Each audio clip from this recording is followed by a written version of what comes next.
नमस्कार मु सुज्ञानी आपण समस्त स्वागत करुँची हंग्री फ्राइड चैनल को। आज मु बनइबा को जाउछि गोटे बहुत ही इजी एवं टेस्टी स्टार्टर। आज मु बनइबा को जाउछि तंदूरी पनीर टिक्का। यह खाइबा पई बहुत बढ़िया लगी था एवं आज मु यहा को देसी वे रे प्रिपेयर करिवि। ताहले चलंतु बनइबा स्टार्ट करिबा। पनीर टिक्का बनइबा पई मु एठी नै जाइछि पनीर 250 ग्राम, ता सह नै जाइछि 2टी पियाज को, ता सह नहीं जाइछि 2टी कैप्सिकम एवं मु एहा को एमिति बड़ बड़ करी काटी नेछि। एबे प्रथमे मु गोटे बाउल रे ऐड करि दउछि पनीर पीस गुडी को, ऐड करि दउछि लूण गोटे टीस्पून, ता सह ऐड करि दउछि हळदी गुंडा हाफ टी स्पून, ऐड करि दउछि red chilli powder half teaspoon एवं एही मसला को भल भाबरे पनीर सह मिक्स करि दउछि। आपण माने देखंतो मु एही मसला को भल भाबरे पनीर सह मिसै देलेनी। तो मु आगुरु तेल गरम करिकि रखिथिली। ताहले चलंतो आमे प्रथमे एही पनीर गुडी को छाणी दबा।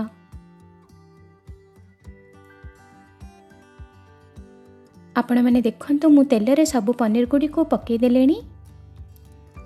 एही पनीर छाणी होथिबा भितरे आमे कैप्सिकम एवं पियाज गोटे बाउल रे नै जाइछि। ता ऊपर मु ऐड करि देछि लूण एवं एहा को भल भाबरे टिके मिक्स करि देउछि। आपण माने देखंतु मोर पनीर टिके टिके छाणी होई गलानी। एबे आमे एहा को ओल्टाई कि एहा को भल भाबरे गोल्डन ब्राउन हेबा जाय छाणी दबा। तो आपण माने देखंतु मोर पनीर बहुत भल भाबरे छाणी होई गलानी एवं एहा गोल्डन ब्राउन मध्य होई गलानी। ताहले मु एबे एहा को काढी नेउछि। आपण माने देखंतु मु सब पनीर गुडी को छाणी देलिनी। एबे मु सेही कड़ी रे ऐड करि देउछि पियाज एवं कैप्सिकम को। एहा को केवल 20 रु 30 सेकेंड जाय ही फ्राई करिवे। तो मो एहा को मध्य एबे काढी नेउछि।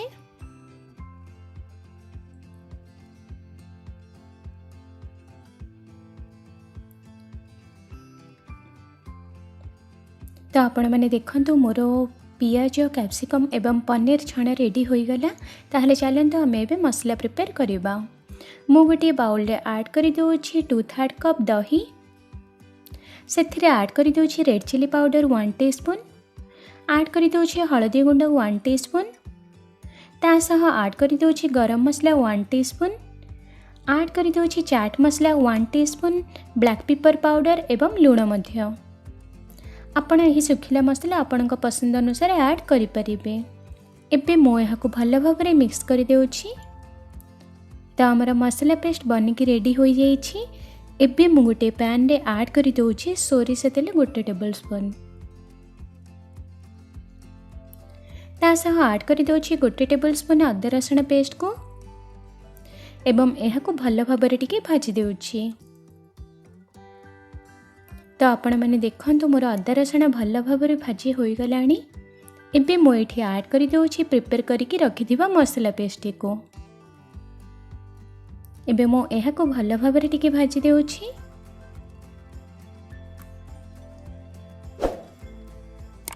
एबे मु एठी ऐड कर देउछि बेसन 2 टेबलस्पून।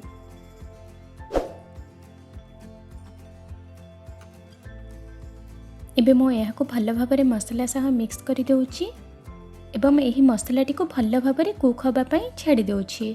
आपण माने देखंतु 2 रु 3 मिनिट होई गलानी एवं हमर मसला मध्य बहुत भल भाबरे कुक होई जाइछि।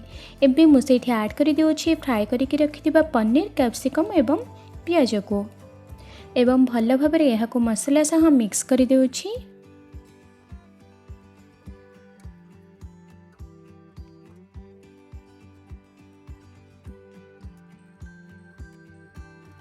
एबे मु एठी फाळे लेंबू को चिपुड़ी देउछि।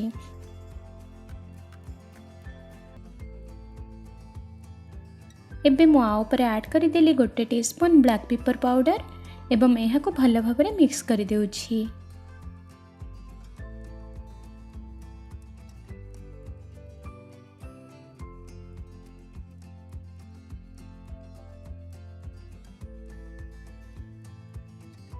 आमर गोटे साइड ऑलरेडी भल भाव कुक हो सारे एबे आमे एहाको ओल्टाई दबा एवं आउ गोटे साइड को मध्य भल भाव कुक करदबा।